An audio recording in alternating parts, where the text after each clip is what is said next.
Hello everyone, I welcome you all to the next lecture of quadratic equations. And बच्चों, आज के lecture में हम जहां पर लास्ट लेक्चर में हमने एंड किया था उसी के आगे कंटिन्यू करेंगे।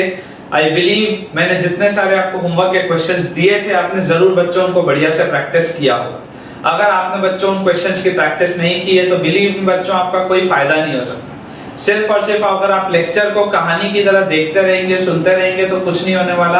आपको बेटा खुद प्रैक्टिस करनी पड़ेगी, तभी परफेक्शन आ पाएगा। अदरवाइज मेरे पढ़ा लेने से कुछ नहीं होना। मुझे आता है, मेरा आईआईटी में सिलेक्शन हो चुका है, मेरा कोई फायदा नहीं इसको पढ़ा के, फायदा तुम्हारा है। तो अगर बेटा फायदा तुम्हारा है तो उसके लिए वर्क तुमको करना पड़ेगा, एफर्ट तुमको लगाना पड़ेगा। आज के लेक्चर में बच्चों हम थोड़ा सा अपना जो है क्वेश्चंस की प्रैक्टिस अलग तरीके के हम बेटा आज क्वेश्चंस की प्रैक्टिस करने वाले हैं। और साथ ही मैं आपको आज जो सवाल देने वाला हूं वो एक दूसरी बुक से दूंगा जो कि है एआई प्रिलिप्को, है ना। प्रिलिप्को वाली बुक से मैं आपको सवाल देने वाला हूं एंड जरूर मैं ये बिलीव करूंगा कि आप उन सवालों को भी जरूर अच्छे से प्रैक्टिस करेंगे। पहला सवाल बेटा हमारे सामने लिखा हुआ है, if the function fx is equal to x square plus twice of ax plus 1 is greater than 0 for all x belonging to real number, find a। ये अपने पास बेटा सवाल है। सवाल देख के अपने को बेटा ये चीज तो समझ में आती है कि ये जो फंक्शन लिखा हुआ है वो एक क्वाड्रेटिक इक्वेशन है। क्वाड्रेटिक इक्वेशन का जो ग्राफ होता है वो पैराबोला होता है। और क्योंकि x स्क्वायर का जो कोफिशिएंट है, या मैं ये आपको ऐसा बोलूं कि जो लीडिंग कोफिशिएंट है इसमें, क्योंकि बेटा वो पॉजिटिव है तो the parabola will be something like this. The parabola will be something like this. अब क्योंकि बोल रहा है कि ये फंक्शन बेटा हमेशा 0 से बड़ा है, this function is always greater than 0। इसका क्या मतलब है?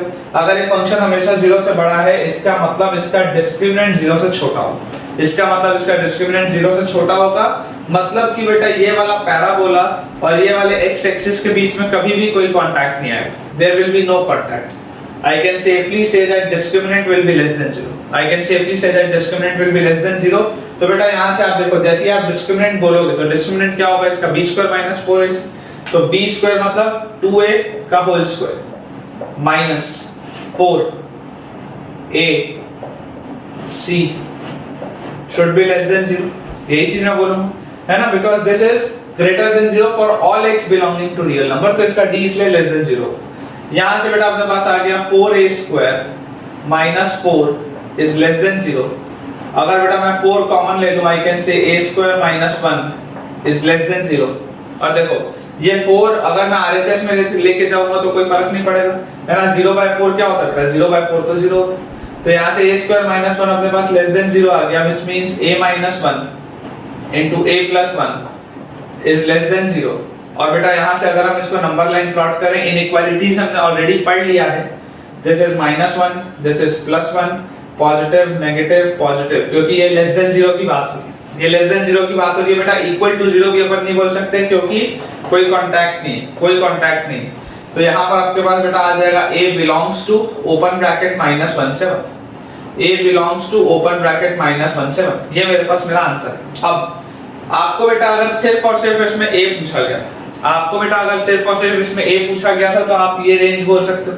इस तरीके का सवाल आपके पास सिंगल करेक्ट में आ सकता है। अब अगर मान लो ये इंटीजर टाइप वाला सवाल होता, अगर ये वाला मान लो इंटीजर टाइप वाला सवाल होता तो आपको बोला जा सकता था कि find the number of possible integral values of a। Find the number of possible integral values of a, कि a की टोटल कितनी इंटीग्रल वैल्यूज पॉसिबल है, मतलब कितनी ऐसी वैल्यूज है जो इंटीजर है। तो कितनी वैल्यू में? सिर्फ और सिर्फ एक वैल्यू है, that is a is equal to 0। पहला सवाल ऐसा आ सकता है। दूसरा सवाल बेटा क्या आ सकता था कि find the sum of all possible integral values of a। तो क्योंकि सिर्फ एक ही वैल्यू है, वो कौन सी है? 0 है, तो उसका सम भी क्या आएगा? 0 आएगा। तो उस केस में आंसर क्या आता? 0 आता। या इसमें आपको क्या बोल सकता था कि अगर मैं आपको ये ना लिख के बोल देता कि the range of a is in the form of -m से n। The range of a is in the form of -m to n, find the value of m plus n। मान लो इस तरीके का कोई सवाल आ जाता तो बेटा यहाँ पे मैं बोलता कि m की वैल्यू 1 होगी, n की वैल्यू भी 1 होगी, तो m plus n की वैल्यू 2 होगी। एक सवाल को पूछने का क्या क्या तरीका हो सकता है बच्चों, ये वाली चीज हमें पता होनी चाहिए। अगला सवाल भी बेटा सेम कंसेप्ट का सवाल है। इसमें देखो क्या लिखा हुआ है, if mx² + 4x + 3m + 1 is less than 0 for all x belonging to real number, find m। अब बेटा ये वाले सवाल में आपको ध्यान से एक चीज समझनी है, ध्यान से आपको बेटा एक ये चीज समझनी है कि अगर ये चीज हमेशा लेस देन 0 है, अगर ये चीज हमेशा लेस देन 0 है, तो बेटा ध्यान से आप देखो कि जो पिछला वाला आपका सवाल था, पिछले वाले सवाल में बेटा x² का कोफिशिएंट क्या था, कांस्टेंट था। पिछले वाले सवाल में x² का कोफिशिएंट कांस्टेंट था, ये वाले सवाल में x² का कोफिशिएंट कांस्टेंट नहीं है, इट इज अ वेरिएबल। तो मुझे सबसे पहले तो बेटा ये चीज डिसाइड करनी पड़ेगी कि मेरे वेरिएबल का साइन क्या होगा, will it be positive, will it be negative, या दोनों होने से चल जाएगा। ठीक है, तो ध्यान से देखो, अगर आपको बेटा बोला जा रहा है कि दिस इज लेस देन 0, और अगर बेटा आपको ये चीज पता है कि ये वाला जो क्वाड्रेटिक इक्वेशन लिखा हुआ है, अगर ये क्वाड्रेटिक इक्वेशन लिखा हुआ है तो इसका ग्राफ तो हमेशा पैराबोला होगा, मतलब या तो मेरा पैराबोला ऐसा होगा या मेरा पैराबोला ऐसा होगा, इसके अलावा और कोई पॉसिबिलिटी नहीं, या तो ऐसा पैराबोला होगा या तो ऐसा पैराबोला होगा। अब अगर बेटा वो बोला जाता है कि ये वेरिएबल है और this is less than 0 always, अगर ये बोला जाता है this is less than 0 always, तो बेटा आपका ग्राफ जैसा भी हो, अगर ये वाला आपका ग्राफ हुआ, अगर ये केस 1 वाला बेटा आपका ग्राफ हुआ, तो वो कभी ना कभी तो बेटा एक्सटेंड होते होते, कभी ना कभी तो बेटा वो एक्सटेंड होते होते पॉजिटिव हो ही जाएगा, कभी ना कभी तो एक्सटेंड होते होते पॉजिटिव हो ही जाएगा। लेकिन अगर बेटा मैंने सेकंड वाला केस लिया, अगर बेटा मैंने सेकंड वाला केस लिया कि मेरा ग्राफ इस तरीके का है, मेरा ग्राफ इस तरीके का है, तो बेटा आप ध्यान से सोच के देखो कि अगर मान लो बेटा इस ग्राफ को मैं बना दूं, अगर मान लो इस ग्राफ को बेटा मैं बना दूं कुछ इस तरीके का, समथिंग लाइक दिस, है ना, ये मान लेते हैं अपन ने अपनी कोऑर्डिनेट एक्सिस बना दी, ये फोर्थ क्वाड्रेंट में मान लो मैंने अपना ऐसा ग्राफ बना दिया। अब ये ग्राफ चाहे कितना भी नीचे एक्सटेंड हो जाए, ये ग्राफ चाहे बेटा कितना भी नीचे एक्सटेंड हो जाए, this will always be negative, this will always be negative, जो मेरी ये वाली कंडीशन है। और अगर ये वाली मेरी बेटा कंडीशन इसमें आ रही है, इसका पहला मतलब क्या है, इसका पहला मतलब है कि m will be less than 0, coefficient of x² will be less than 0, ये पहली कंडीशन। और क्योंकि इस ग्राफ का इस x एक्सिस से कोई रिलेशन नहीं है, कोई कांटेक्ट नहीं है, इसका मतलब discriminant is also less than 0। इसका मतलब क्या है कि discriminant is also less than 0। तो बेटा जैसे ही आप इसको सॉल्व करोगे, जैसे ही बेटा आप इसको सॉल्व करोगे, तो आप ध्यान से देखो, अगर मैं डिस्क्रिमिनेंट लेस देन 0 को सॉल्व करूं तो डिस्क्रिमिनेंट क्या आएगा, डिस्क्रिमिनेंट विल बी b²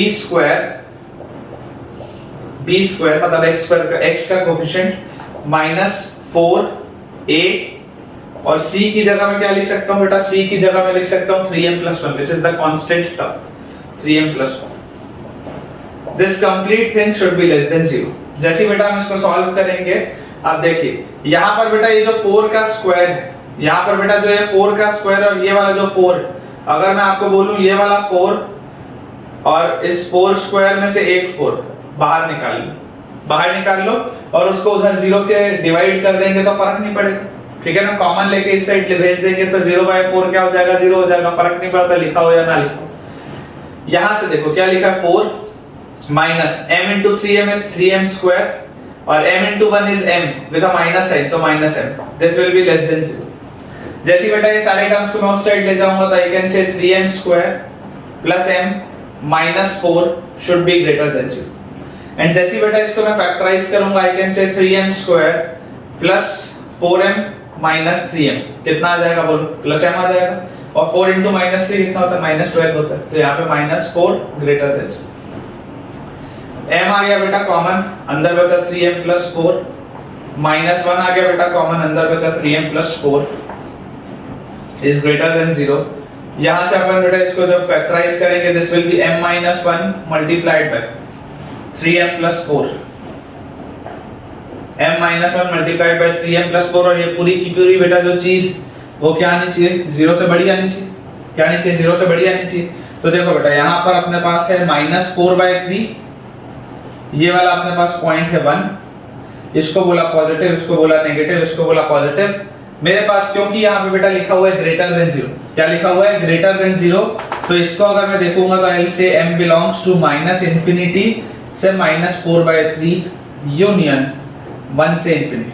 कायदे से तो मैं ये बोलूं, अगर मैं इसको देखूं तो मैं ये बोलूंगा, लेकिन ये भी तो यहाँ पर है, ये भी तो यहाँ पर देख रहा है मुझे कि भाई मैं तो छोटा था, m क्या बोल रहा है कि मैं तो छोटा था 0 से, ये क्या ले लिया, m क्या बोल रहा है कि मैं तो छोटा था 0 से, ये क्या ले लिया, मतलब क्या करना पड़ेगा, इसको छोड़ना पड़ेगा। ये वाली जो बेटा पूरी की पूरी चीज है उसको मुझे हटाना पड़ेगा एंड मुझे आंसर बोलना पड़ेगा। Final answer will be m belongs to -infinity से -4/3। बोलो समझ आया या नहीं? अगर आया तो एक थम्स अप करके बेटा आप कमेंट्स में मुझको बता देंगे कि ये चीज आपको समझ में आ गई। ठीक है बेटा, देखो अगले सवाल में अपने सामने लिखा हुआ है, थोड़ा सा ठीक सवाल है, पिछले वाले दो के कंपैरिजन में एक लेवल ऊपर है। सवाल बोलता है if fx is equal to ax square plus bx plus c is greater than 0 for all x belonging to real number, prove that gx is equal to fx plus f dash x plus f double dash x is greater than 0 for all x belonging to real number। अब कुछ बच्चे सोच रहे होंगे sir ये f dash x क्या होता है, f double dash x क्या होता है। तो बच्चों मैं आपको ये बता दूं कि जितने 11वीं के बच्चे है ना, अगर छोटे बच्चे ये वीडियो देख रहे हैं तो बात अलग है, 9वीं 10वीं के देख रहे होगे तो नहीं आएगा समझ में, पर जितने 11वीं के बच्चे ये वीडियो बेटा देख रहे हैं, अभी तक आपने फिजिक्स में basics of maths required for physics अगर आपने पढ़ लिया होगा क्लास 11th में, तो आपने देख लिया होगा कि this is differentiation, this is differentiation. ठीक है ना, इसको बोला जाता है डिफरेंशिएशन। अगर नहीं भी आता है तो घबराने की कोई बात नहीं है, बहुत आसान है, बहुत आसान चीज। ठीक है ना, 12वीं पहुंचोगे तो बेटा 1-1.5 महीना यही पढ़ना है, डिफरेंशिएशन, फिर 1-1.5 महीना इंटीग्रेशन, यही चलता है 12वीं में ना, कैलकुलस, इसे कैलकुलस बोला जाता है। चलो अगर हम मान लो इसको सवाल अपना बेटा सॉल्व करते हैं। सवाल बोलता है if fx is equal to ax square plus bx plus c is greater than 0। एक चीज बेटा आप सोचो, एक चीज आप सोचो, जब भी आपको बेटा सवाल दिखे ना, जब भी आपको सवाल दिखता है, हमेशा ग्राफ ना बेटा अपने दिमाग में विजुअलाइज करने की कोशिश किया करो कि यार अगर ये क्वाड्रेटिक, अगर ये वाला क्वाड्रेटिक जो है अगर वो 0 से बड़ा है, अगर ये वाला जो क्वाड्रेटिक है अगर वो 0 से बड़ा है, तो बहुत सीधी सी बात है कि जो पैराबोला होगा वो तो ऐसा ही बनेगा, अपवर्ड, फेसिंग अपवर्ड, है ना, या माउथ ओपनिंग अपवर्ड्स पैराबोला ही बनेगा। और ये जो a होगा इसको भी 100% पॉजिटिव ही होना पड़ेगा। और ये अगर हमेशा 0 से बड़ा है तो ये x एक्सिस, ये मेरा पैराबोला, और x एक्सिस और पैराबोला के बीच में 100% कुछ ना कुछ तो गैप होगा। और मैं या तो ऐसा बोल सकता हूं कि पैराबोला और x एक्सिस के बीच में कोई भी कांटेक्ट नहीं होगा। ये सारी चीजें इतना मेरे दिमाग में आ गया, सीधा आगे इसको पढ़ते, भले ग्राफ का कोई यूज नहीं है, लेकिन ये सारी चीज बोलो समझ में आनी चाहिए बेटा, ये सारी चीज अभी के लेवल तक अपने को समझ में आनी चाहिए कि चल क्या। ठीक है, अब अगर मान लो बेटा ये वाली चीज इज ऑलवेज ग्रेटर देन 0, तो कैन आई से इसका डिस्क्रिमिनेंट जो भी होगा, इसका डिस्क्रिमिनेंट जो भी होगा it will be less than 0। बोलो इसका डिस्क्रिमिनेंट जो भी होगा it will be less than 0। क्यों? क्योंकि ये हमेशा 0 से बड़ा है, ये हमेशा 0 से बड़ा है। इसका ग्राफ तो कुछ ऐसा है, इसका ग्राफ तो कुछ ऐसा है, मतलब मैं ये बोल सकता हूं कि a is positive, discriminant is less than 0। Discriminant क्या है इसका? b square minus 4ac is less than 0। इतना मैं लिख के रख लेता हूं, इतना बेटा इंफॉर्मेशन अपन लिख के रख लेते हैं, क्योंकि मैं तो ये पहले सॉल्व करके देख चुका हूं ऑब्वियसली, तो मुझको पता है इसका यूज इसमें आने वाला है। ठीक है क्या? चलो अब जैसे बेटा हम बात करते हैं gx, तो gx जो फंक्शन है, gx जो फंक्शन है वो क्या है? gx फंक्शन इज fx, मतलब सबसे पहले तो fx लिख लो, ax square plus bx plus c, सबसे पहले तो लिख लिया fx। f डैश x क्या बोला? f dash x, f dash x मतलब क्या होता है? f डैश x बेटा अगर आपको नहीं पता है तो मैं बोल दूं, उसका मतलब होता है 2ax प्लस b। क्या होता है? 2ax plus b। अभी नहीं सिखाऊंगा, बाद में आओगे पता चल जाएगा। अभी के लिए मान लो इट इज 2ax प्लस, अभी के लिए मान लो क्या, it is 2ax plus b। और f डबल डैश x जो होगा वो होगा 2a। f double dash x क्या होगा? वो होगा 2a। मान लो, अभी के लिए मान लो, ठीक है ना, अभी के लिए मान लो। तो ये मैंने जो बेटा लिखा, ये बेटा जो मैंने अभी लिखा, this function is my function gx। अब मुझको क्या बोल रहा है? मुझको बोलता है कि ये जो gx है प्रूव करो कि वो हमेशा 0 से बड़ा है। ये जो gx है वो प्रूव करो कि हमेशा 0 से बड़ा है। मैंने बोला ठीक है चलो ट्राई करते हैं। x स्क्वायर का कोफिशिएंट सिर्फ a है तो ये तो ax स्क्वायर ही रहेगा। और उसके बाद मैं यहाँ पे देख सकता हूँ कि bx और 2ax, मुझे x के साथ दो टर्म्स दिख रहे हैं, तो आई विल से x multiplied by b plus 2 है। बोलो हाँ या नहीं? ठीक है, हाँ या नहीं? समझ में आ रहा होगा। और उसके बाद मैं देख सकता हूं कि जो कांस्टेंट टर्म है बेटा मुझको वो दिखाई दे रहा है 2a plus b plus c। ठीक है, अब ये अगर पूरी चीज वो मुझको बोलता है कि प्रूव करो वो हमेशा जीरो से बड़ी, क्या बोलता है कि प्रूव करो वो हमेशा जीरो से बड़ी है। मैं बोलूंगा भाई सबसे पहले तो ये देख लो कि a तो जीरो से बड़ा था, ये वाला अगर फंक्शन जीरो से बड़ा था मतलब आई नो कि a तो जीरो से बड़ा था, और कायदे से बेटा मैं देख सकता हूं कि x स्क्वायर का कोफिशिएंट तो अभी भी a है, x स्क्वायर का कोफिशिएंट तो अभी भी a है, तो अगर a यहां पर जीरो से बड़ा था तो a 100% यहां पर भी जीरो से बड़ा होगा, और अगर जीरो से बड़ा होगा तो मेरा ग्राफ तो ऐसा ही खुलेगा चाहे कुछ हो जाए, दुनिया इधर की उधर हो जाए ग्राफ तो ऐसे ही खुलेगा। क्यों? क्योंकि a तो मेरा पॉजिटिव। अब पूरा का पूरा बेटा जो दारोमदार आता है वो किस पे आता है? पूरा का पूरा मेरा ध्यान आता है कि अगर this function is always greater than zero तो मेरा discriminant should be less than zero. अगर दिस gx वाला function is always greater than zero तो मेरा discriminant should be less than zero. तो ऐसा करते हैं, इसका जो है डिस्क्रिमिनेंट निकाल के देख लेते हैं, इसका जो है अपन डिस्क्रिमिनेंट निकाल के देख लेते हैं। अगर वो जीरो से छोटा आ गया तो मेरा काम बन जाएगा, देखो डिस्क्रिमिनेंट इसका अगर मैं बोलूं d1, मान लेते हैं इसका डिस्क्रिमिनेंट d1 है, पिछले वाले का अपन ने डिस्क्रिमिनेंट d माना था, इसका अपन डिस्क्रिमिनेंट मान लेते हैं d1, तो d1 क्या आ जाएगा बोलो, b स्क्वायर माइनस 4ac आएगा। तो b स्क्वायर माइनस 4ac बेटा जब मैं करूंगा तो it will be b plus 2a का होल स्क्वायर, ये b स्क्वायर, ठीक है, माइनस 4a और कांस्टेंट वाले टर्म की जगह पे क्या आ जाएगा 2a plus b plus c, ठीक है क्या, डिस्क्रिमिनेंट सही। अब इसके बाद बेटा जैसे ही मैंने ये लिखा ऐसा करते हैं, थोड़ा सा इसको एक्सपैंड भी करके देख लेते हैं, थोड़ा सा इसको एक्सपैंड अपन करके देख लेते हैं। तो मेरे पास आया b स्क्वायर प्लस 2a का whole square is 4a square plus twice of 2a into b will be 4ab। अब ये वाला जो बेटा माइनस 4a जब इस 2a से मल्टीप्लाई हुआ तो माइनस 8a स्क्वायर, ये माइनस 4a जब b से गया तो माइनस 4ab, और ये वाला माइनस 4a जब c से गया तो minus 4ac, 4ab minus 4ab तो गया, 4ab माइनस 4ab तो गया। अंदर बोलो क्या बचा अपने पास, क्या क्या बच गया मेरे पास बेटा, मुझको दिखाई दे रहा है ये b स्क्वायर, ये माइनस 4ac, तो इसको तो वैसे ही लिख लेते हैं b स्क्वायर माइनस 4ac, और उसके बाद बेटा मुझको दिखाई दे रहा है ये 4a स्क्वायर और यहाँ पे माइनस 8a स्क्वायर, तो मुझको ये पता है कि ये आएगा माइनस 4a स्क्वायर, बोलो हाँ नहीं, ठीक है। और जैसी बेटा मेरे पास ये चीज आई, अब बेटा मैं ये चीज बोल सकता हूं कि I know b square minus 4ac is less than 0, क्योंकि उस ग्राफ के लिए तो था, तो b स्क्वायर माइनस 4ac तो 100% नेगेटिव होगा।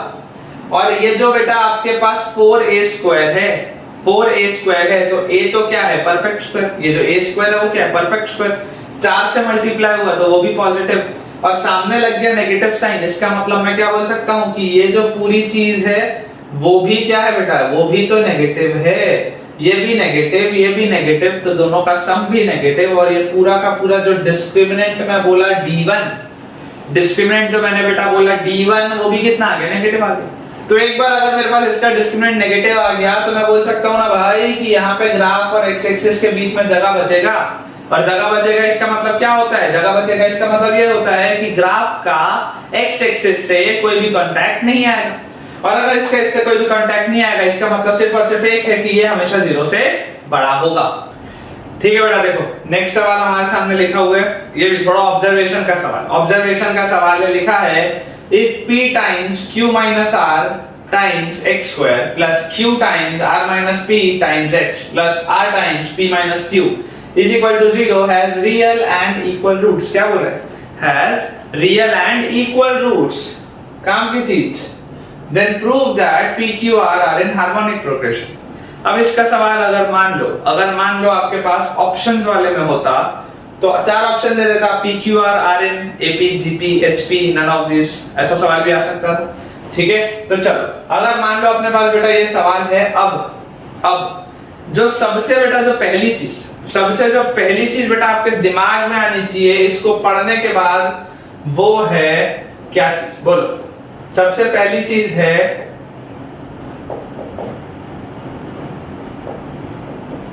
Symmetric function. स्पेलिंग सही है क्या, हो सकता है गलत हो, कोई नहीं, अपनी इंग्लिश की तो क्लास चल रही है, फर्क नहीं पड़ता, शायद डबल एम आएगा शायद, ठीक है। तो ये है क्या, सिमेट्रिक फंक्शन, क्या है ये सिमेट्रिक फंक्शन। और बेटा अगर बेटा ये अपने पास एक सिमेट्रिक फंक्शन अगर बेटा अपने पास ये एक सिमेट्रिक फंक्शन है, इसका क्या मतलब? इसका बेटा सिंपल सा जो मतलब है वो ये है कि if p times q minus r into x square plus q times r minus p into x plus r times p minus q equal to 0 है, तो x की वैल्यू सोच के देखो, अगर मैं 1 रखूंगा तो काम चलेगा। सोच के देखो, जैसे मैं x की वैल्यू 1 रखा, this will be p times q minus r, 1 square तो 1 होता है, plus q times r minus p multiplied by 1 लिखने की जरूरत नहीं है, plus r times p minus q, इसकी वैल्यू बोलो कितनी आएगी? इसकी वैल्यू कितनी आएगी? जैसे आपने x की वैल्यू 1 रखी, pq में से ये वाला देखो आप बेटा, ये वाला, ये माइनस pq कैंसिल आउट, फिर ये माइनस pr और माइनस pr में देखो ये वाला प्लस pr कैंसिल आउट, फिर ये qr और ये माइनस qr सब कैंसिल आउट हो जाएगा, सब कुछ कैंसिल आउट हो जाएगा, फाइनली आपके पास 0 बचेगा। इसका मतलब क्या है? इसका मतलब ये बेटा x is equal to 1 is a root, x is equal to 1 is a root of this equation, x is equal to 1 is a root of this equation। और ध्यान से देखो बेटा, अपने पास सवाल में क्या दिया था? that it has equal roots, सवाल में क्या था? it has equal roots। तो बेटा अगर अपने पास इसके equal roots दिए हुए थे, तो इसका सिंपल साधारण सा मतलब ये है कि मेरे पास प्रोडक्ट ऑफ रूट्स जो होगा वो, क्योंकि दोनों रूट्स 1 हैं, तो प्रोडक्ट ऑफ रूट्स मेरे पास 1 आएगा। Product of roots of this quadratic equation will be 1, and product of roots होता क्या है? बोलो क्या होता है product of roots? Product of roots is constant term divided by coefficient of x square. Constant term क्या है? कांस्टेंट टर्म है r times p minus q upon coefficient of x square क्या है? p times q minus r। बोलो हां या नहीं? ठीक है। और जैसे बेटा अपने पास ये चीज आई, तो यहां से देखो, जैसे इसको मैं क्रॉस मल्टीप्लाई कर दूंगा, तो p times q minus r will be equal to r times p minus q, or I can say that pq minus pr will be equal to pr minus qr। और इसके बाद हम ऐसा कर लेते हैं कि इस pr को वहां ले जाते हैं, इस qr को यहां ले आते हैं, तो pq ये यहीं पर है, ये माइनस qr यहां आया तो प्लस qr, ये pr है, इसको यहीं पर रहने देते हैं, और एक और pr उधर से उधर गया तो इसको 2pr कर लेते हैं।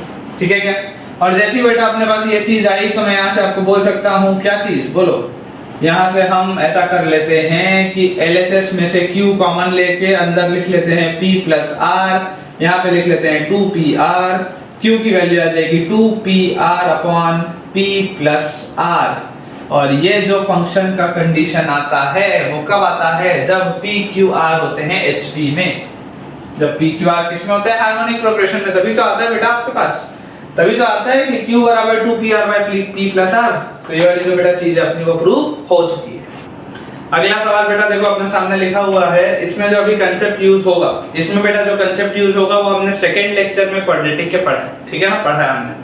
सवाल लिखा है find the least value of quadratic polynomial fx is equal to 2p square plus 1, obviously ये positive, x square plus 2 times of 4p square minus 1x plus 4 times of 2p square plus 1 for real values of p and x। आपको बोला जा रहा है कि इस quadratic polynomial का least value क्या होगा। मुझे एक चीज समझ में आती है कि क्योंकि x स्क्वायर का जो कोफिशिएंट है वो पॉजिटिव है, क्योंकि p स्क्वायर क्या हो सकता है? मिनिमम या तो 0 हो सकता है या पॉजिटिव हो सकता है, उसमें 1 ऐड हुआ, तो ये जो भी होगा तो पॉजिटिव, जो भी होगा तो पॉजिटिव। तो इसका ग्राफ तो ऐसा ही बनेगा, पैराबोला तो ऐसा ही होगा पहली बात। अच्छा, जैसी बेटा ये वाली अपने पास चीज आ गई, तो अब आप याद करो कि हमारे पास जो मिनिमम वैल्यू होती थी, वो मिनिमम वैल्यू क्या कोऑर्डिनेट क्या आता था? -b/2a, -d/4a। हाँ या नहीं? बोलो। ये मैंने आपको बताया था कि जो मिनिमम पॉइंट होता है बेटा, चाहे आपका पैराबोला का मिनिमा हो, चाहे आपके पैराबोला का मैक्सिमा हो, मिनिमम पॉइंट हो या मैक्सिमम पॉइंट हो, कोऑर्डिनेट तो यही है।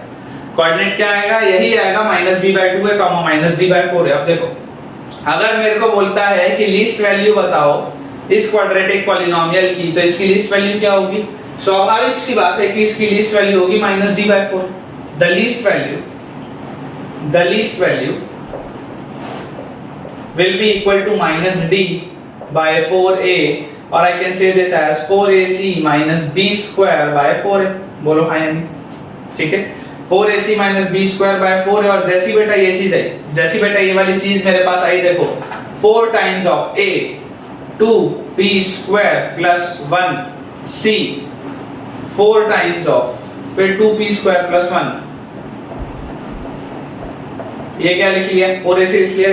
माइनस बोलो क्या किया, माइनस बी स्क्वायर, तो माइनस बी स्क्वायर मतलब ये वाली चीज, तो 4 और फिर 4p स्क्वायर माइनस 1 का होल स्क्वायर, ठीक है। और अपॉन में क्या है 4a मतलब 4 times of 2p square plus 1। थोड़ा सा बेटा इसको अपन सॉल्व करके देखते हैं। जैसे इसको सॉल्व हम करेंगे तो मैं आपको ये बोल सकता हूं कि ये वाला 4 और ये वाला 4 अपन ऐसा लिख लेते हैं 16, क्या लिख लेते हैं, ऐसा 16 लिख लेते हैं। और उसके बाद ये 2p स्क्वायर प्लस 1 और ये 2p स्क्वायर प्लस 1, इसको अपन लिख लेते हैं 2p स्क्वायर प्लस 1 का होल स्क्वायर, ठीक है क्या। और इसके बाद देखो इसको आगे इसके लिखा हुआ है 4 times of 4p square minus 1 का होल स्क्वायर, ठीक है क्या, बोलो सही है। अब बेटा मुझको ऐसा दिखता है कि अगर मैं ध्यान से न्यूमरेटर को देखूं, डिनोमिनेटर तो वही लिख देते हैं, अगर मैं ध्यान से न्यूमरेटर को देखूं तो मैं इसको a square minus b square वाली आइडेंटिटी के फॉर्म में कन्वर्ट कर सकता हूं। कैसे कन्वर्ट करूंगा, ये बाहर 16 लिखा हुआ है, इस 16 को अगर मुझे ये स्क्वायर वाले ब्रैकेट के अंदर लेके जाना है तो क्या जाएगा, 4 जाएगा, क्योंकि अगर 4 कॉमन निकलता तो 4 का स्क्वायर होके 16 बार आता, मतलब अगर 16 स्क्वायर वाले ब्रैकेट के अंदर जाएगा तो 4 बन के जाएगा, ठीक है। तो देखो दिस विल बी 4, अगर अंदर मल्टीप्लाई कर दूं तो 8p स्क्वायर प्लस 4 का होल स्क्वायर, ठीक है, माइनस, अच्छा ये वाला 4 अगर स्क्वायर वाले के अंदर जाएगा तो क्या जाएगा, 2 बन के जाएगा, तो this will be 8p square minus 2 का whole square upon 4 times of 2p square plus 1, ठीक है क्या। अब देखो ये a square minus b square क्या होता है, a plus b into a minus b, as simple as that. जबरदस्ती उसको इतना मेहनत करके मल्टीप्लाई करके सॉल्व क्यों करूं, अगर फैक्टराइज हो रहा है a plus b into a minus b, तो I can say this as 8p square plus 4 plus 8p square minus 2, ये हो गया a plus b, a minus b 8p square plus 4 minus b करेंगे तो minus 8p square और plus 2 upon 4 times of 2p square plus 1, ठीक है क्या, ठीक है।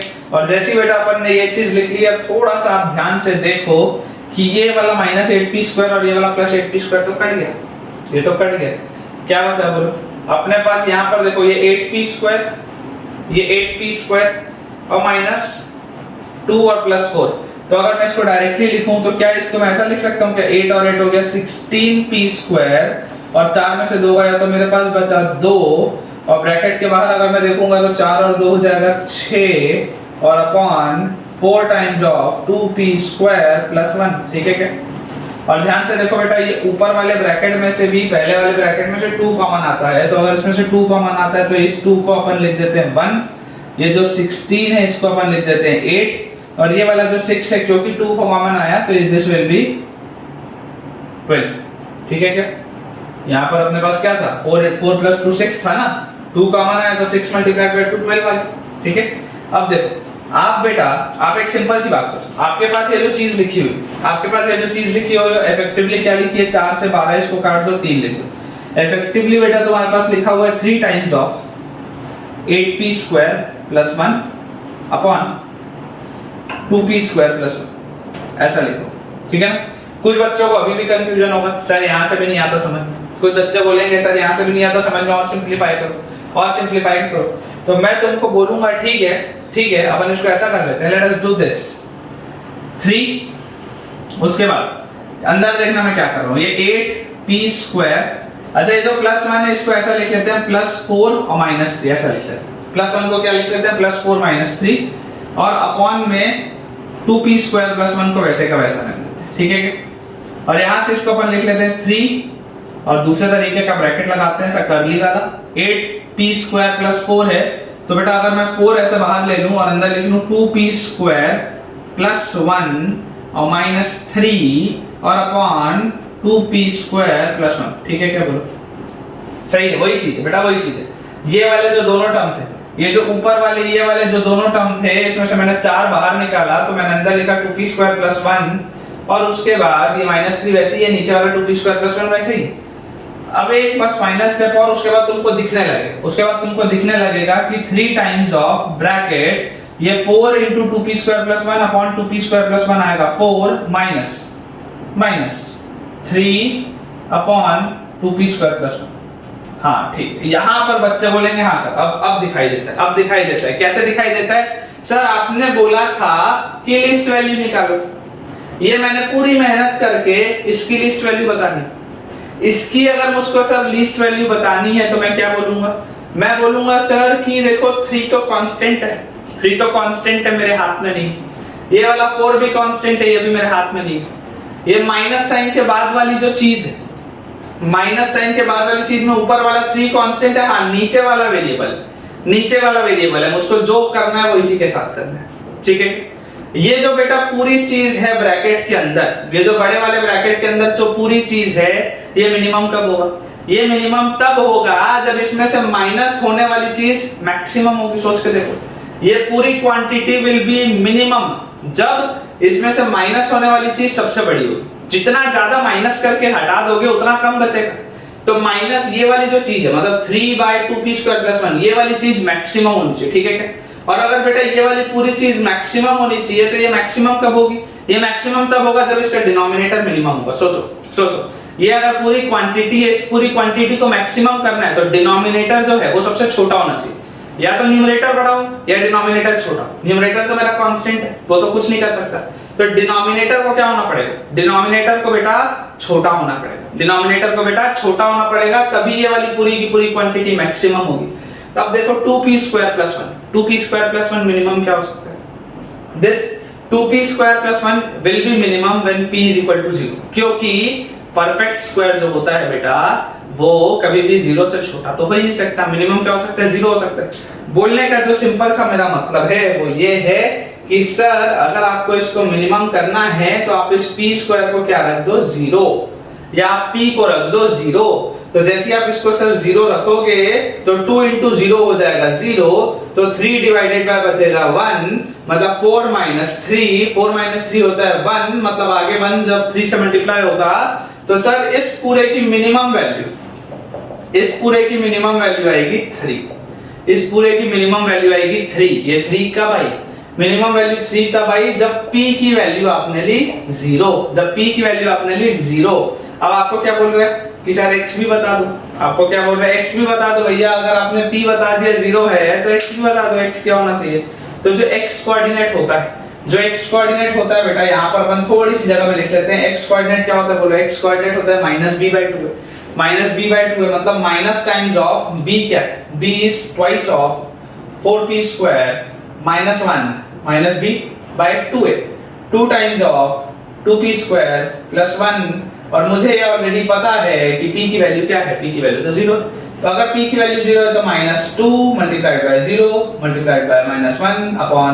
-1/2, और फिर यहाँ पे 2p² 0 तो बचा 1, और यहाँ पे -2 और -1 हो गया 2, 2/2 हो गया 1। तो x की वैल्यू क्या आ गई? 1। x की वैल्यू क्या आ जाएगी बेटा अपने पास? 1। ठीक है बेटा, देखो नेक्स्ट क्वेश्चन अपने सामने लिखा हुआ है, let px = 4x² + 6x + 4 and qy = 4y² - 12y + 25. Find the unique pair of real numbers x, y that satisfy px multiplied by qy = 28. अब ऐसे वाले सवाल में बेटा देखो, अगर आपको अप्रोच ना पता हो तो सॉल्व नहीं होगा, क्योंकि कई सारे बच्चे जब इसको देखेंगे कि px × qy को अच्छा 28 करना है तो ऐसा कर देते हैं कि सबसे पहले तो बच्चे ऐसे लिख देंगे कि ठीक है सर 4x² + 6x + 4, और इसको मल्टीप्लाई कर देते हैं अपन 4y² - 12y + 25, और इस पर पूरे की वैल्यू जो होनी चाहिए ना सर वो 28 होनी चाहिए। इस पूरे की वैल्यू सर 28 होनी चाहिए, और वो सब कुछ मल्टीप्लाई करके ना जाने क्या कर देंगे। बट बेटा सवाल ना आपसे कभी भी इतनी मेहनत नहीं कराता। आपको ये चीज ध्यान रखनी कि सवाल आपसे कभी भी इतनी मेहनत नहीं कराएगा, और ऐसा सवाल देखते ही सबसे पहले जो बेटा मेरा ध्यान जाना चाहिए कि चलो एक बार निकाल के देखते हैं कि इस क्वाड्रेटिक का मिनिमम वैल्यू क्या है।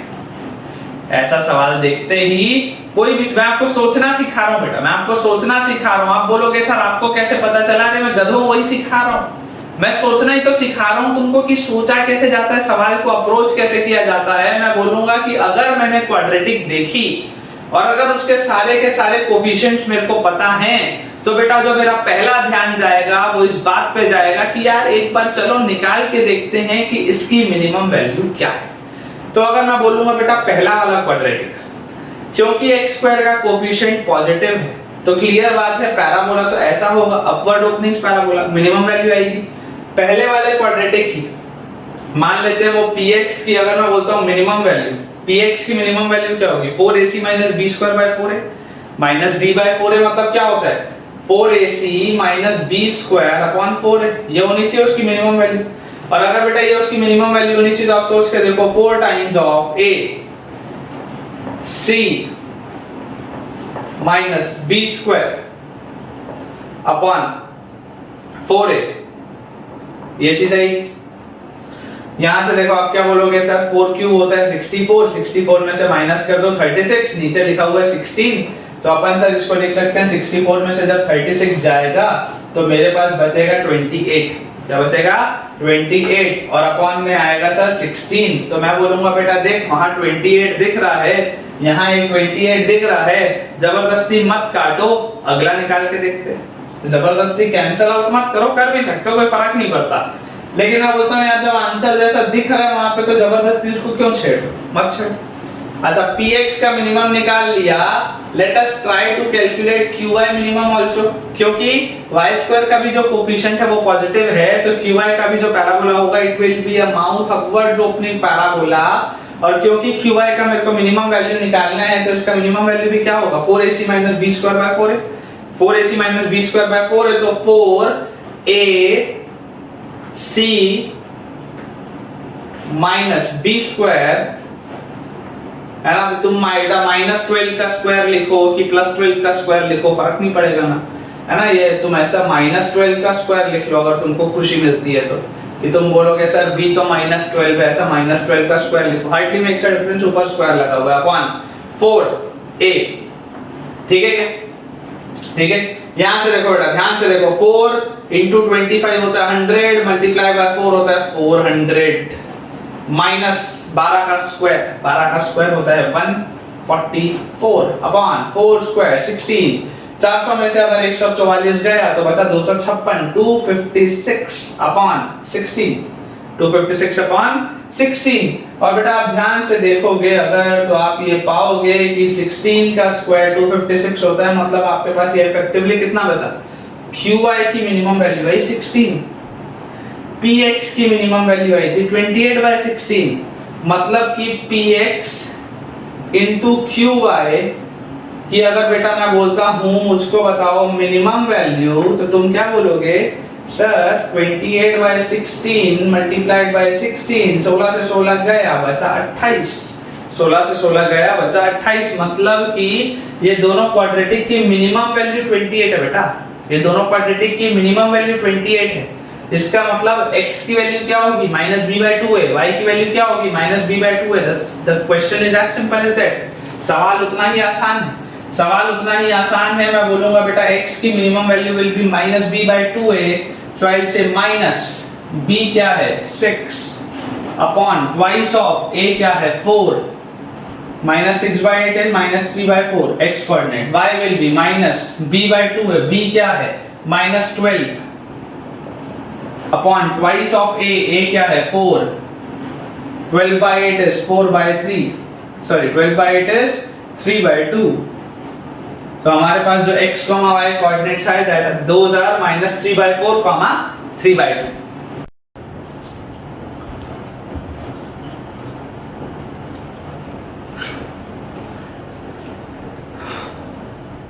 सो बच्चों देखो अब जो है थोड़ा सा छोटा सा थ्योरेटिकल टॉपिक है जो आपका बिल्कुल ब्रेन ऐसा उड़ा देने वाला है, बिल्कुल आपका ब्रेन ऐसा उड़ा देने वाला है बेटा, क्योंकि आपने ये चीज की कल्पना नहीं की होगी, है ना। जो बच्चे पहली बार क्वाड्रेटिक पढ़ रहे हैं उनको लगेगा ये ना जाने क्या हो गया, ये ना जाने क्या हो गया। क्या लिखा है quadratic equation and identity, quadratic equation and identity.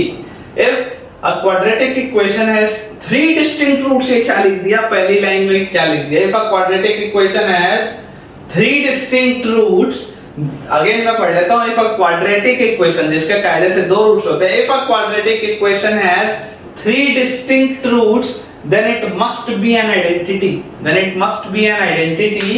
that is it is satisfied for all x belonging to real number। क्या है ये क्या है? ये तो हमने कभी पढ़ा ही नहीं था। हमने तो बेटा हमेशा ये सोचा था कि एक क्वाड्रेटिक इक्वेशन के तो दो रूट्स होते हैं, यहाँ तो तीन हो गए। ये क्या हो गया? अपराध हो गया। ये तो अपराध हो गया। चलो देखते हैं। मान लेते हैं बेटा एक अपने पास क्वाड्रेटिक इक्वेशन है ax² + bx + c = 0, ठीक है। और एकदम ऐसे मेहनत मुशक्कत से बेटा हम लगा देते हैं अल्फा बीटा और ओ भाई साहब तीसरा रूट भी गामा आ गया। क्या आ गया? तीसरा रूट भी गामा आ गया।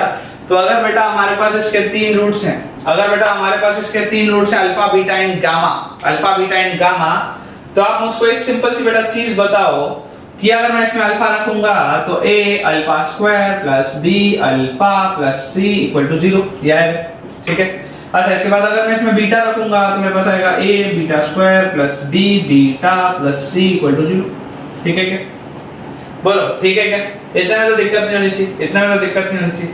तो अगर बेटा मैं आपको ये बोल दूं कि इसमें चलो गामा भी रख देते हैं, a γ² + b γ + c = 0, ठीक है क्या? मैंने मान लो बेटा ऐसा रख दिया और अपन इसे रंग बिरंगे पेन से लिखेंगे। This is my equation first, this is my equation second and this is my equation third.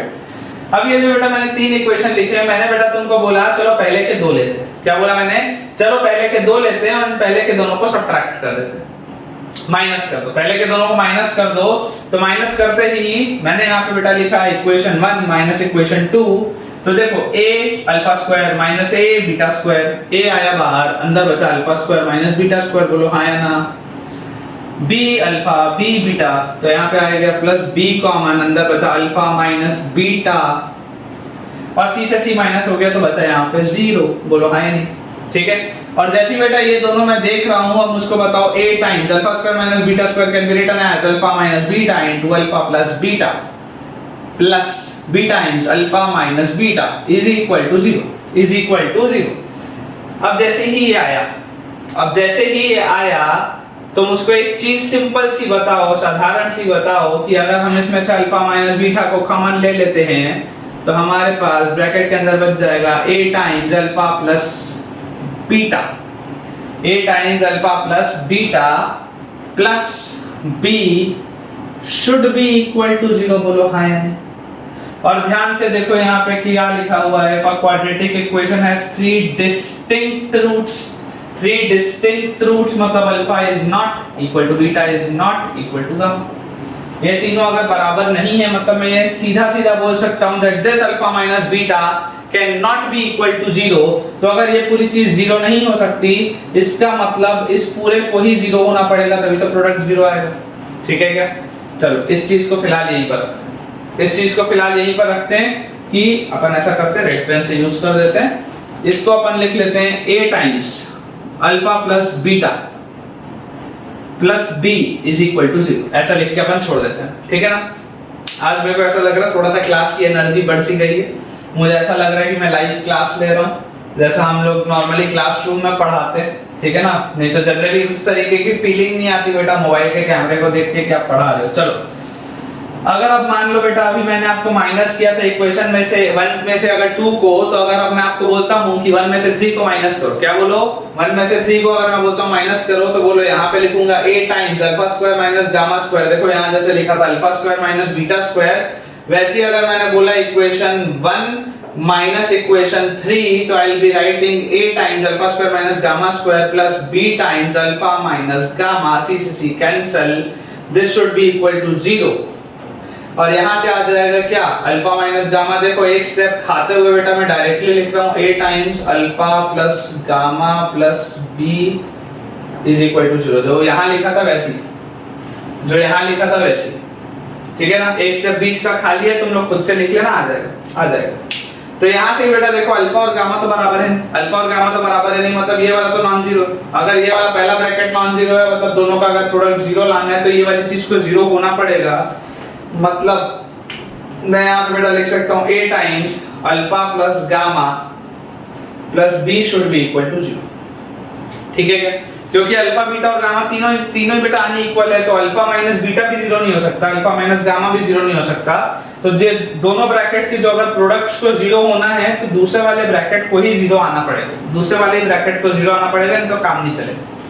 अब आप सोच के देखो बेटा, ये अपने पास दो इक्वेशन लिखे हुए थे, अगर मैं तुम्हें बोलता हूँ चलो इन दोनों को भी माइनस कर देते हैं, है ना, यहाँ सब माइनस के, इनको भी माइनस कर देते हैं। जैसे ही माइनस करूंगा बोलो क्या आएगा, a times alpha plus beta minus alpha और माइनस गामा, तो अल्फा से अल्फा कट जाएगा, आपके पास आएगा बीटा माइनस गामा, ठीक है ना। डायरेक्टली अगर बेटा समझने में दिक्कत हो रही हो तो आप लोग एक एक चीज करके देख सकते हो, ऐसा आएगा और b से b कैंसिल आउट हो जाएगा और इसकी वैल्यू आएगी 0। माइनस करके देख लेना, आ जाएगा, ये चीज आ जाएगी, ठीक है, माइनस करके देख लेना, ये चीज आ जाएगी। अब जैसे ये चीज आई तो यहाँ पे देखो आप बेटा, ये बीटा माइनस गामा है, ये क्या है, ये बीटा माइनस गामा, और हमें पता है कि अल्फा बीटा और गामा तो अनइक्वल है। अगर ये अनइक्वल है मतलब ये वाला बीटा माइनस गामा तो जीरो के बराबर हो नहीं सकता। इसका मतलब क्या है, इसका भाई साहब मतलब ये है कि इस a को जीरो होना पड़ेगा। ओ भाई साहब ये क्या हो गया, a को जीरो होना पड़ेगा, क्या हो गया, a को जीरो होना पड़ेगा, क्योंकि ये बीटा माइनस गामा तो जीरो हो नहीं सकता। और अगर a को जीरो होना पड़ेगा, अच्छा ठीक है, तो अगर इस a को जीरो होना पड़ेगा तो ऐसा करते हैं, इसको घुमा के यहाँ पर रख देते हैं, इसको घुमा के यहाँ पर रख देते हैं। तो अगर ये a जीरो हुआ तो ये वाला पूरा जीरो, मतलब वो भाई साहब ये b भी जीरो आ गया, b भी जीरो आ गया, ये a जीरो हुआ, ये b भी जीरो हो गया। और अगर a और b दोनों जीरो हो गया तो बताओ इस इक्वेशन में अगर रखूंगा ये a जीरो ये b जीरो, तो भाई साहब ये तो c को भी जीरो कर दिया। हो क्या गया, हुआ ये कि जैसे ही इस इक्वेशन के तीन रूट्स हुए, whenever a quadratic equation has three roots, क्या होगा, a भी जीरो, b भी जीरो, c भी जीरो, क्वाड्रेटिक बचा ही नहीं, कुछ नहीं बचा। It is called an identity. Identity का क्या मतलब होता है बेटा, आइडेंटिटी का मतलब होता है LHS बराबर RHS ऑलवेज। आइडेंटिटी मतलब क्या होता है, LHS बराबर RHS ऑलवेज। बोलने का मेरा जो मतलब है वो ये है कि आपके पास जो फाइनल इक्वेशन हो जाएगा that will be 0x² plus 0x plus 0 equal to 0, ये हो जाएगा, ये हो जाएगा। और आप सोचो आप इसमें बेटा x को कुछ भी रखो, for all x belonging to real number, तुमको x को जो रखना है रख लो, ये हमेशा 0 आएगा, हमेशा 0 आएगा, 0 बराबर 0 ऑलवेज। तो क्या हो गया, आइडेंटिटी हो गई, क्या हो गया, आइडेंटिटी हो गई। ये जो कांसेप्ट है बेटा, it is one of the most important concepts. कई सारे बच्चों को क्वाड्रेटिक इक्वेशन आइडेंटिटी मतलब तो पता होता है कि a0 b0 c0 होता है, लेकिन कैसे आता है वो चीज पता होना चाहिए। फील तो तभी आएगा ना बेटा, फील कब आएगा, जब तुमको ये कांसेप्ट समझ में आएगा। आइडेंटिटी कोई भी चीज कब होती है, आइडेंटिटी बेटा कोई भी चीज तब होती है जब LHS और RHS हमेशा सेम आ जाए। x + y होल स्क्वायर बराबर x² + 2xy + y², क्यों, आइडेंटिटी है। x - y होल स्क्वायर बराबर x² - 2xy + y², क्यों, आइडेंटिटी है, हमेशा सेम आएगा। Always it will be same, sin square theta plus cos square theta, दुनिया इधर की उधर हो जाए उसका सम 1 ही आएगा, चाहे आप थीटा जो रख लो, sin square theta plus cos square theta will always be equal to 1। तो identity is an equation in which LHS is equal to RHS always। वो यहाँ पर भी हो रहा है, वो क्या हो रहा है, यहाँ पर भी हो रहा है। तो समझने का कंसेप्ट क्या है कि अगर एक क्वाड्रेटिक इक्वेशन के जिसके कायदे से दो रूट्स होने चाहिए, अगर उसके तीन रूट्स हो गए तो it will be converted into an identity. अगर आपको पसंद आया ये कांसेप्ट तो बेटा एक लाइक और कमेंट्स में एक सर समझ आ गया कमेंट मुझे चाहिए, ठीक है बेटा। देखो बोर्ड में बिल्कुल ध्यान से जो आपके पास ये दोनों सवाल लिखे, these both are quadratic equation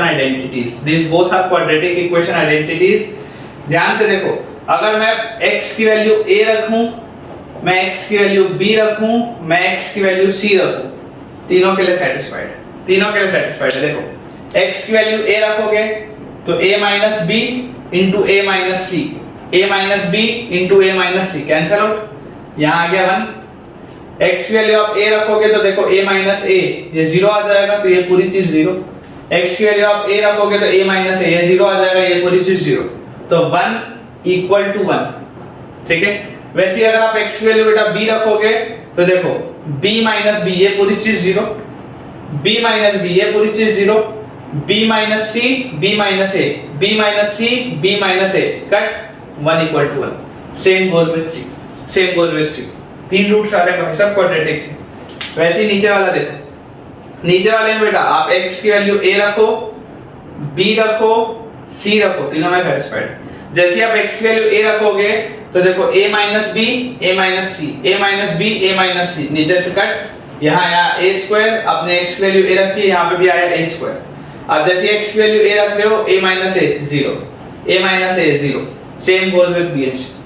तो अगर बेटा इसमें दोनों में, ये दोनों इक्वेशंस में अगर आपके पास, अगर ये दोनों इक्वेशंस में आपके पास बेटा तीन रूट्स आ रहे a b and c, इसका क्या मतलब हुआ कि basically it is nothing but 0x square plus 0x plus 0 equal to 0। ये दोनों जो चीजें हैं वो क्या हैं? Both of these things are quadratic equation identities.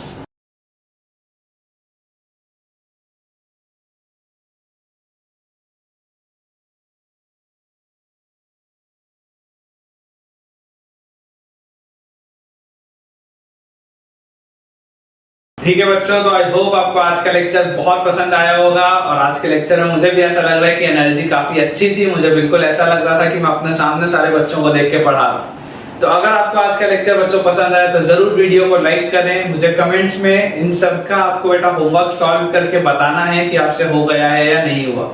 And अगर आपने बेटा अभी तक चैनल को सब्सक्राइब नहीं किया तो जरूर चैनल को तुरंत सब्सक्राइब करें। साथ ही इस चैनल के लिंक को अपने फ्रेंड्स को भी फॉरवर्ड करें सो दैट कि उनकी भी पढ़ाई बहुत अच्छे से हो पाए।